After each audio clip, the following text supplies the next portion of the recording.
शैक्षणिक धोरण 2020 हे भारतामधलं तिसरं धोरण आहे. आपल्या देशामध्ये पहिलं धोरण 1968 साली आलं. इंदिरा गांधींच्या काळामध्ये कोठारी आयोग नावाचा आयोग, ज्या आयोगाने दिलेलं जे सूत्र आहे 10+2+3, ज्याच्यावर आजही आपली शिक्षण व्यवस्था उभी आहे. 10+2+3, मग 10वीला बोर्ड, 12वीला बोर्ड आणि वरचे 3 वर्ष महाविद्यालयाचे, हे स्ट्रक्चर होतं. नंतरच्या काळामध्ये दुसरं शैक्षणिक धोरण आलं 1986 मध्ये राजीव गांधी यांच्या काळामध्ये. त्याच्यात काही बदल केले गेले 92 ला आणि ते 92 पासून लागू झालं. आणि त्याच्यानंतर 34 वर्षानंतर नरेंद्र मोदींच्या काळामध्ये हे तिसरं राष्ट्रीय शैक्षणिक धोरण आणलं गेलं. गेल्या 34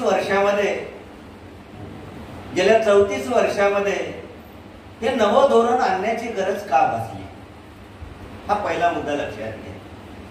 कारण 1986 नंतर जवळपास 34 वर्षानंतर हे धोरण आणलं गेलं. याचं महत्वाचं कारण असं आहे की भारताची जी शिक्षण प्रणाली आहे, या भारताच्या शिक्षण प्रणालीमध्ये अनेक दोष निर्माण झाले होते. दरवर्षी जगातल्या वेगवेगळ्या विद्यापीठांची जी यादी प्रसिद्ध होते, या यादीमध्ये पहिल्या 100 विद्यापीठामध्ये एकही भारतीय विद्यापीठ नाही. लक्षात घ्या, जगामध्ये जी पहिली 100 विद्यापीठ आहेत, या 100 विद्यापीठामध्ये एकही भारताच्या विद्यापीठाचा समावेश नाही. वास्तविक जगामध्ये सर्वात पहिलं विद्यापीठ तक्षशिला, नालंदा सारखी विद्यापीठ भारतामध्ये होती. आणि आज दुर्दैवाने भारताचं एकही विद्यापीठ जागतिक लेवलचं असू नये, हे आपल्या देशाचं दुर्दैव आहे. म्हणून आपल्या देशामधल्या शिक्षणाचा जो दर्जा आहे, हा शिक्षणाचा दर्जा जगातल्या इतर देशांच्या मानाने अत्यंत कमी आहे. म्हणून नवीन शैक्षणिक धोरण आणण्यामागचा मुख्य उद्देश असा होता की आपल्या देशाच्या शिक्षणाचा दर्जा हा उंचावावा. कारण जोपर्यंत आपल्या देशामध्ये दर्जेदार विद्यापीठ जी आहे, ती दर्जेदार विद्यापीठ निर्माण होणार नाही, तोपर्यंत आपल्या देशामध्ये असलेल्या विद्यार्थ्यांचा दबदबा तयार होणार नाही. म्हणून हे कारण दिलं गेलं. दुसरं महत्वाचं कारण असं सांगितलं जातं की आपल्या देशाचे जे सध्याचे पंतप्रधान आहेत नरेंद्र मोदी, यांचं म्हणणं आहे की भारताला 2047 पर्यंत महासत्ता बनवायचं आहे. आता जर भारताला महासत्ता बनवायचं असेल तर ज्ञानाच्या क्षेत्रामध्ये पहिले महासत्ता होणं गरजेचं आहे. कारण आधुनिक काळामध्ये कोणता देश महासत्ता मानला जातो, तर ज्याच्याकडे ज्ञानाची शक्ती आहे असा देश. अमेरिका का महासत्ता आहे? गेल्या 60-70 वर्षापासून जगामध्ये अमेरिका नावाचा एकमेव महासत्ता आहे. आणि अमेरिका महासत्ता कशाच्या आधारावर आहे, तर अख्ख्या जगामध्ये जे पॉवरफुल ज्ञान आहे, हे पॉवरफुल ज्ञान आहे अमेरिकेकडे. जगातले सर्व उत्कृष्ट शोध अमेरिकेमध्ये लागतात. नोबेल पारितोषिकेमध्ये सर्वात जास्त पारितोषिक अमेरिकेच्या माणसाला मिळतात. आणि तंत्रज्ञानावरची त्यांची पकड सर्वात जास्त आहे. मग भारताला जर विकसित व्हायचं असेल, प्रगत व्हायचं असेल, तर आपल्याला हा देश ज्ञानच महासत्ता करायचा आहे. म्हणजे ज्ञानामध्ये आपली मक्तेदारी निर्माण करायची आहे. आणि ज्ञान महासत्ता करायची असेल तर काय करावं लागेल, तर ज्ञान महासत्ता बनण्यासाठी सध्याची जी शिक्षण पद्धती आहे, जी आपण शिकत आहोत, ती आता कालबाह्य झालेली आहे, आउटडेटेड झालेली आहे. ती भारताला ज्ञान महासत्ता बनवण्याच्या दृष्टिकोनातून फारशी उपयोगी नाही. कारण 1990 मध्ये आपण ग्लोबलायझेशनचा स्वीकार केला, जागतिकीकरणाचा स्वीकार केला. आणि जर आपण जो ग्लोबलायझेशनचा स्वीकार केलेला असेल तर जागतिक पातळीवर आपल्याला आपला ठसा जो आहे तो ठसा उमटवणं गरजेचं आहे. आणि तो ठसा उमटवायचा असेल तर आपला तो सध्याची जी शिक्षण प्रणाली आहे या शिक्षण प्रणालीमध्ये व्यापक बदल जे आहे ते व्यापक बदल घडवून आणण्याच्या उद्देशाने हे शैक्षणिक धोरण आणलं गेलं. इस्रोचे जे माजी अध्यक्ष होते कस्तुरी रंगन यांच्या अध्यक्षतेखाली नरेंद्र मोदी सरकारने एक समिती नेमली आणि या समितीने केलेल्या शिफारशींच्या आधारावर नरेंद्र मोदी सरकारने नॅशनल एज्युकेशन पॉलिसी 2020 जी आहे ती 2020 ही पॉलिसी आणली गेली. आता ही जी नॅशनल एज्युकेशन पॉलिसी आणली गेली या नॅशनल एज्युकेशन पॉलिसीमध्ये काय नव्या गोष्टी येणार आहेत की ज्या पारंपरिक शिक्षण पद्धतीपेक्षा वेगळ्या आहेत. तर सर्वात पहिली गोष्ट आपण लक्षात घेतली पाहिजे की नॅशनल एज्युकेशन पॉलिसीमध्ये आपलं पूर्वीचं स्ट्रक्चर बदलणार आहे. आता जे नवं स्ट्रक्चर येणार आहे 5-3-3-4. आधीचं काय स्ट्रक्चर होतं 10-2+3. आता त्याच्या जागेवर काय स्ट्रक्चर येणार आहे 5-3-3+4. हे जे स्ट्रक्चर आहे हे 5 म्हणजे काय आहे पहिला 5 आहे. या 5 मध्ये पहिले 3 वर्ष जे आहेत हे शाळा पूर्व वर्ष आहे. म्हणजे वयाच्या 3ऱ्या वर्षी शिक्षणाला प्रारंभ होईल पण ते शिक्षण शाळेत दिलं जाणार नाही. जसं आज अंगणवाडीमध्ये बालवाडीमध्ये शिक्षण दिलं जातं तसं पहिले 3 वर्ष मुलांना लहान मुलांना जसं बालवाडीत अंगणवाडीत शिक्षण दिलं जातं या ठिकाणी मुलांना वेगवेगळे खेळ शिकवले जातील, वेगवेगळ्या बोधकथा शिकवल्या जातील आणि याच्या माध्यमातून त्यांना शिक्षण दिलं जाईल. 3 वर्ष पहिले शाळा पूर्व शिक्षण. त्याच्यानंतर 2 वर्ष शाळेमध्ये. पहिला टप्पा त्याला फाउंडेशन स्टेज असं म्हटलं आहे. पहिली आणि दुसरी. पहिली आणि दुसरी मध्ये तुम्हाला अक्षर ओळख करून दिली जाईल. अक्षर ओळख जास्त नाही, अक्षर ओळख. कारण महाराष्ट्रामध्ये असर नावाची एक संस्था आहे. या असर नावाच्या संस्थेचा अहवाल दरवर्षी प्रसिद्ध केला जातो. या अहवालामध्ये त्यांनी असं नमूद केलं आहे की महाराष्ट्रातल्या प्रायमरी शाळेमधल्या अनेक मुलांना स्वतःचं नाव देखील नीट लिहिता येत नाही. साधी जी गणिती नॉलेज असतं बेरीज वजाबाकी भागाकार गुणाकार हे सुद्धा येत नाही. अनेक मुलांना वाचता येत नाही, अक्षर ओळखता येत नाही, अक्षर बोलता येत नाही, वाक्यरचना तर लांबची गोष्ट आहे. हे वास्तव आहे आजच्या शिक्षण व्यवस्थेचं. हे वास्तव आपल्याला मोडून काढायचं आहे. म्हणून आपल्या जी नवीन शिक्षण पद्धती आहे या नवीन शिक्षण पद्धतीमध्ये पहिली आणि दुसरी मध्ये त्यांना अक्षर ओळख करून दिली जाईल. त्याच्यानंतरचा पुढचा टप्पा आहे 3-4-5. हा 3 वर्षाचा टप्पा आहे. या वर्षामध्ये तुम्हाला प्राथमिक स्वरूपाचं भाषेचं ज्ञान, गणिताचं ज्ञान किंवा वेगवेगळे जे सामाजिक शास्त्र आहे यांचं नॉलेज दिलं जाईल. त्याच्यानंतर पुढचा टप्पा आहे 6-7-8 आणि त्याच्यानंतर पुढचा टप्पा आहे 9-10-11-12. हा जो टप्पा आहे 9-10-11-12 हा टप्पा पूर्णपणे बदलणार आहे. कारण आतापर्यंत आपण शिक्षणाचं काय केलंय बंदिस्तपणा लादला होता. 10वी पास झाले की आपल्या पुढे 3 विकल्प ठेवले जायचे. 10वी पास झाला जो हुशार मुलगा असेल तो सायन्सला जाईल, ज्याचा नाही नंबर लागला तो कॉमर्सला येईल आणि जो कुठंच नंबर लागत नाही तो आर्टला येईल. असं आपण बांधून ठेवलं होतं, असे भाग केले होते. नवीन एज्युकेशन पॉलिसीने या सर्व भिंती तोडून टाकल्या आहेत. कारण हा जो 4 वर्षाचा जो टप्पा आहे त्याच्यामध्ये अशी कोणतीही ज्ञान शाखा राहणार नाही. जे आता कला विज्ञान वगैरे आहे ना हे काहीच राहणार नाही. तर तुम्हाला 24 विषय उपलब्ध करून दिले जातील. 24 विषय आणि या 24 विषयामध्ये कोणतेही 6 विषय तुम्हाला निवडता येतील. आणि हे जे 24 विषय आहेत याच्यामध्ये काही काही विषय हे व्यावसायिक स्वरूपाचे विषय आहेत किंवा गणित, संगीत, गायन असे सुद्धा विषय येणार आहेत. कार्यानुभव जो आपल्याला होता म्हणजे विद्यार्थ्यांमध्ये कौशल्याला वाव देणारे विषय जे आहेत ते कौशल्याला वाव देणारे विषय सुद्धा घेता येईल अशी काही सक्ती नाही. कसं जसं आता सक्ती आहे, सायन्स घेतला की ए ग्रुप जर घेतला तर मॅथ घ्यावा लागेल, केमिस्ट्री घ्यावं लागेल, असे जे बंधन आहेत असे कोणतेही बंधन राहणार नाही. म्हणून या ठिकाणी विद्यार्थ्यांच्या कौशल्याला वाव मिळेल हा हेतू आहे. दुसरा महत्वाचा एज्युकेशन पॉलिसीचा फॅक्टर असा आहे की या एज्युकेशन पॉलिसी मध्ये 6वी पासून इयत्ता 6वी पासून मुलांना व्यावसायिक शिक्षण उपलब्ध करून दिलं जाईल. सर्वात महत्वाचं आहे की आपली जी सध्याची जी शिक्षण पद्धती आहे ना तिचा आणि नोकरीचा काही संबंधच नाही.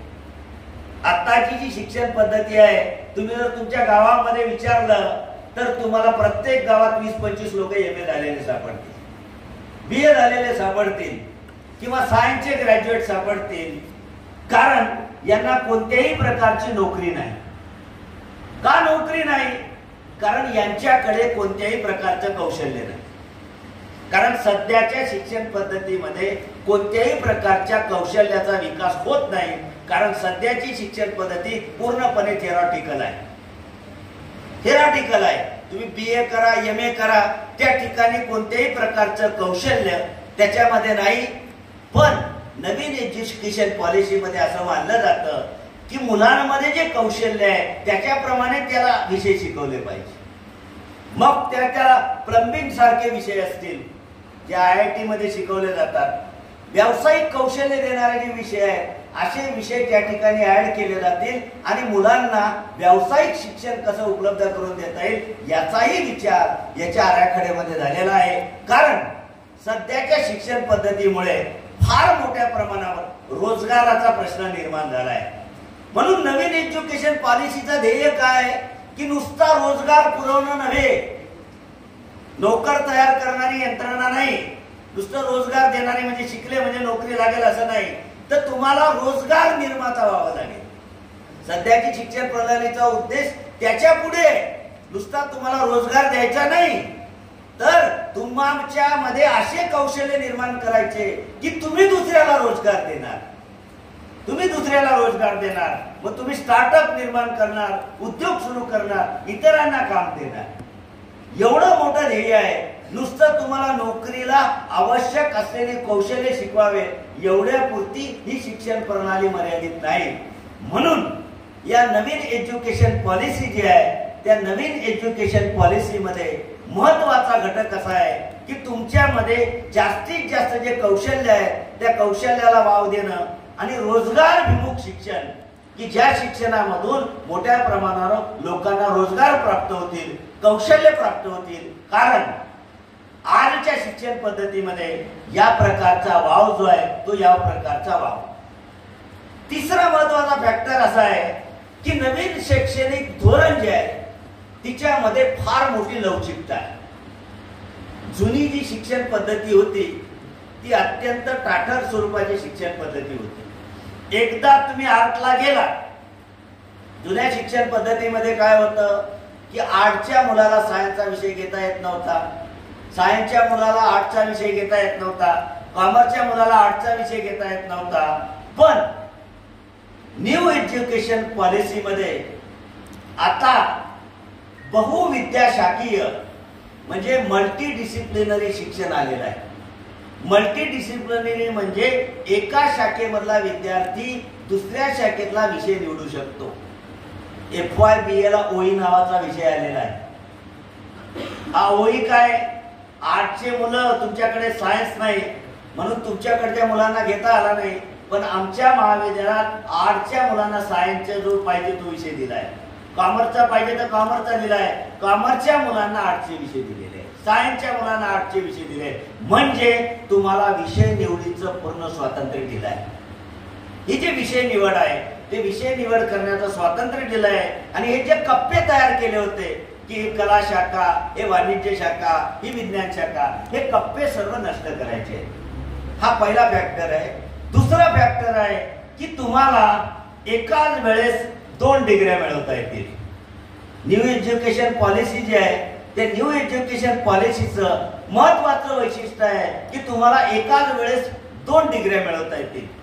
पहिली डिग्री जो तो मेन सब्जेक्ट तुम्ही घेतला असेल, समजा तुम्ही केमिस्ट्री नावाचा मेन सब्जेक्ट घेतला असेल किंवा इथं आर्ट्सचे विद्यार्थी आहेत, एखाद्याने मराठी घेतला असेल, तर मराठीमध्ये त्याला मेन डिग्री तर घेता येईल, पण त्यांनी सब ऑर्डिनेट म्हणून जर कॉमर्सचा विषय घेतला असेल तर त्याला कॉमर्सची पण डिग्री दुसऱ्यांदा घेता येईल. एकाच वेळेस 2 डिग्र्या घेण्याची तरतूद जी ती 2 डिग्र्या घेण्याची तरतूद या नवीन एज्युकेशन पॉलिसीमध्ये आहे. याशिवाय नवीन एज्युकेशन पॉलिसीमध्ये मल्टिपल एंट्री आणि मल्टिपल एक्झिट ही एक नवी कन्सेप्ट आली. समजा तुम्ही FY-BA मध्ये ऍडमिशन घेतलं, विशेषतः मुलींचं उदाहरण सांगतो. एखाद्या मुलीने FY-BA ला ऍडमिशन घेतलं, तिचं लग्न झालं, तिने शिक्षण सोडून दिलं, तर सध्याच्या शिक्षण पद्धतीमध्ये तिला पुन्हा एंट्री नाही. एकदा तुम्ही शिक्षण सोडून दिलं तर इथं तसं नाही. तुम्ही FY-BA चं पूर्ण केलं तर तुम्हाला प्रमाणपत्र भेटेल. प्रथम वर्ष पूर्ण केलं की तुम्हाला प्रमाणपत्र भेटेल. नंतर तुम्ही केव्हाही ते प्रमाणपत्र घेऊन SY ला ऍडमिशन घेऊ शकता. SY पर्यंत शिकला, तुम्हाला डिप्लोमाचं प्रमाणपत्र भेटेल, डिप्लोमा भेटेल. डिप्लोमा नंतर शिक्षण सुटलं, नवीन तुम्हाला शिकायचंय, तुम्हाला TY ला ऍडमिशन भेटेल. TY पूर्ण केलं तुम्ही तर तुम्हाला डिग्री भेटेल. आणि आता आणखी एक 4 वर्षाची डिग्री आली आहे. 4 वर्षाची डिग्री ऑनर्स नावाची डिग्री आणली गेली आहे किंवा तिला रिसर्च नावाचं रिसर्च दिलेलं आहे. ऑनर्स किंवा रिसर्च असं म्हटलं जातं. ही 4 वर्षाची पदवी आणली, म्हणजे ज्याला पुढे रिसर्च करायचा आहे, समजा तुम्हाला रिसर्च करायचा आहे तर MA न करता तुम्ही PhD ला ऍडमिशन घेऊ शकता. सध्याची जी सिस्टीम आहे तिथं काय सिस्टीम आहे की आधी BA व्हायचं, मग 2 वर्षाचं MA करायचं. MA झाल्यानंतर तुम्हाला संशोधनामध्ये PhD ला ऍडमिशन घेता येईल. आता नवीन शैक्षणिक धोरणामध्ये तुम्ही जर 4 वर्षाची डिग्री केली, 4 वर्षाचं पदवी घेतली, ऑनरची किंवा रिसर्चची पदवी घेतली, तर तुम्हाला थेट PhD ला ऍडमिशन मिळेल. कारण नवीन शैक्षणिक धोरणाचा मुख्य उद्देश आहे संशोधनाला उत्तेजन देणं. कारण आपल्या देशामध्ये सर्वाधिक कमतरता जर कशाची असेल तर संशोधनाची आहे. त्या देशामध्ये आपण स्वतःला सुपर पॉवर बनवण्याच्या दिशेने जातो आहे आणि रिसर्च नसताना, संशोधन नसताना कशा पद्धतीने आपण सुपर पॉवर होणार. तर आपल्या देशामध्ये संशोधनाचा पाया मजबूत करण्यासाठी 4 वर्षाची डिग्री घेतल्यानंतर तुम्हाला PhD करता येईल किंवा PhD नंतरचं जे संशोधन आहे ते देखील करता येईल. कारण या देशामध्ये संशोधनाचं प्रमाण जे आहे ते संशोधनाचं प्रमाण वाढवायचं. या न्यू एज्युकेशन पॉलिसी जी आहे तिचं मुख्य वैशिष्ट्य आहे. आणखी पुढचं वैशिष्ट्य असं आहे की आपल्या देशामध्ये उच्च शिक्षण घेणाऱ्यांचं प्रमाण फक्त 26.5% आहे. सध्या किती लोक महाविद्यालयात येतात तर 100 मुलं पहिलीला असतील तर कॉलेजमध्ये फक्त 26 मुलं पोहोचतात. बाकीची मुलं महाविद्यालयापर्यंत पोहोचत नाही. त्यांनी महाविद्यालयाचं तोंड देखील पाहिलेलं नाही. काही 10वीला गायब होतात, काही 12वीला गायब होतात, काही मध्येच कुठेतरी गायब होतात. याला एज्युकेशन मध्ये गळतीची समस्या असं म्हणतात. आता ही गळतीची समस्येमध्ये सर्वाधिक जास्त फटका कोणाला बसतो तर मुलींना. कारण गळतीमध्ये सर्वाधिक जास्त प्रमाण मुलींचं आहे. म्हणजे पहिलीला इंटेक घेणाऱ्या मुली कॉलेजपर्यंत पोचत फक्त 12-13% राहतात. मुलांचं प्रमाण जास्त आहे, मुलींचं अत्यंत कमी आहे. दोघांचं मिळून 26.5% आहे. प्रगत देशामध्ये हे प्रमाण 50%च्या पुढे आहे. जे प्रगत देश आहेत ना, इंग्लंड आहे, अमेरिका आहे, अशा देशामध्ये ग्रॉस इनरोलमेंट रेशो हा 50% आहे. आणि जर प्रगत देशांमध्ये हा रेशो जर 50% असेल आणि जर आपल्याला प्रगत देशांच्या पंक्तीमध्ये बसायचं असेल तर आपल्या देशातला ग्रॉस इनरोलमेंट रेशो जो आहे तो ग्रॉस एनरोलमेंट रेशो हा 50% पोहोचला पाहिजे. म्हणजे आपली जी इंटेक आहे ती इंटेक ही 50% पोहोचली पाहिजे. जास्तीत जास्त लोकांना महाविद्यालयीन शिक्षण जे आहे त्या महाविद्यालयीन शिक्षणाचा लाभ जो आहे तो महाविद्यालयीन शिक्षणाचा लाभ मिळाला पाहिजे. हा देखील त्या मागचा उद्देश आहे. कारण सध्या महाविद्यालयीन शिक्षणाचं घेण्याचं प्रमाण अत्यंत कमी आहे.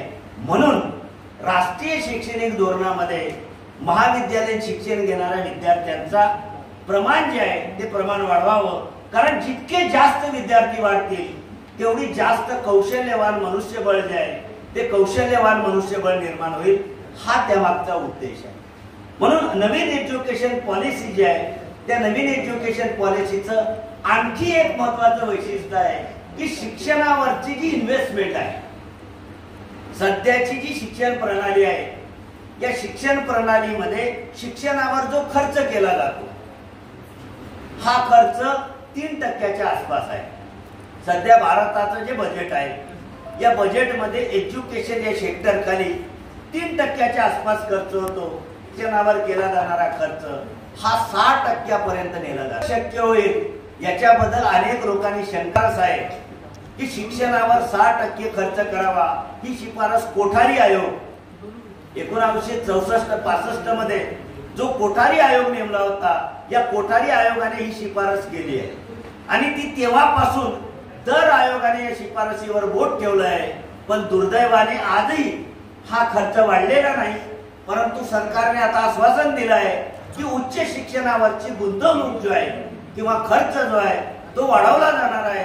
कारण जोपर्यंत उच्च शिक्षणावर गुंतवणूक केली जात नाही, खर्च वाढवला जात नाही, तोपर्यंत उच्च शिक्षणाचा जो दर्जा आहे तो उच्च शिक्षणाचा दर्जा वाढणार नाही.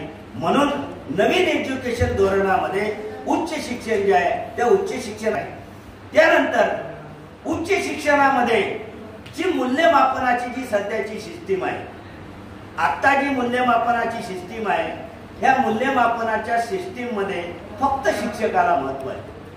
सध्याची जी मूल्यमापनाची पद्धत आहे या मूल्यमापनाच्या पद्धतीमध्ये शिक्षकच फक्त मूल्यमापन करू शकतो.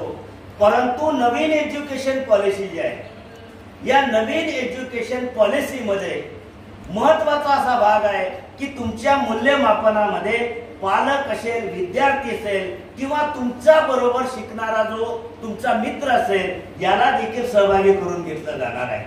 कारण तुमचं जे प्रगती पुस्तक भेटतं शाळेमध्ये या प्रगती पुस्तकामध्ये फक्त शिक्षकाची शेरे असतात. पण आता नवीन एज्युकेशन पॉलिसीमध्ये जे प्रगती पुस्तक भेटणार आहे त्याच्यावर फक्त शिक्षकाचा शेरा राहणार नाही, तर तुमच्या बाजूच्या बसलेल्या विद्यार्थ्याचा पण शेरा राहणार आहे. तो पण तुमचे पेपर पाहू शकतो, तुमचे पालक पण पेपर पाहू शकतात. तर हा वैशिष्ट्य आहे. म्हणजे मूल्यमापनामध्ये शिक्षकाची मक्तेदारी होती, त्या मक्तेदारी कमी करण्याचा प्रयत्न नवीन एज्युकेशन पॉलिसीमध्ये आणलेला आहे आणि त्याला पालकाला, विद्यार्थ्यांना देखील सामावून घेण्याचा जो प्रयत्न आहे तो सामावून घेण्याचा प्रयत्न देखील नवीन एज्युकेशन पॉलिसी जे आहे ते नवीन एज्युकेशन पॉलिसीमध्ये आणलेला आहे. त्यानंतर नवीन एज्युकेशन पॉलिसीमध्ये श्रेयांक पद्धती आणली आहे, क्रेडिट सिस्टीम आणलेली आहे. आता सध्याची जी शिक्षण पद्धती आहे या सध्याच्या पद्धतीमध्ये आपल्याला वर्गात जे विषय शिकवतो तेवढ्याच विषयाचं क्रेडिट भेटतं. सध्याची जी आपली एज्युकेशन सिस्टीम आहे त्याच्यात जेवढे विषय दिले त्या विषयाला जेवढं क्रेडिट आहे तेवढंच क्रेडिट तुम्हाला मार्कशीटमध्ये भेटतं. पण न्यू एज्युकेशन पॉलिसीमध्ये शाळा बाहेरचा एखादा कोर्स असेल, शाळा बाहेरचा जर एखादा कोर्स असेल तर त्या शाळा बाहेर एखादा कोर्स केला तो कोर्सचं देखील क्रेडिट मिळेल. किंवा एखादा ऑनलाईन कोर्स केला, या ऑनलाईन स्वयंमध्ये, मूकमध्ये वेगवेगळ्या प्रकारचे ऑनलाईन कोर्स आहेत, 2 क्रेडिटचे, 4 क्रेडिटचे.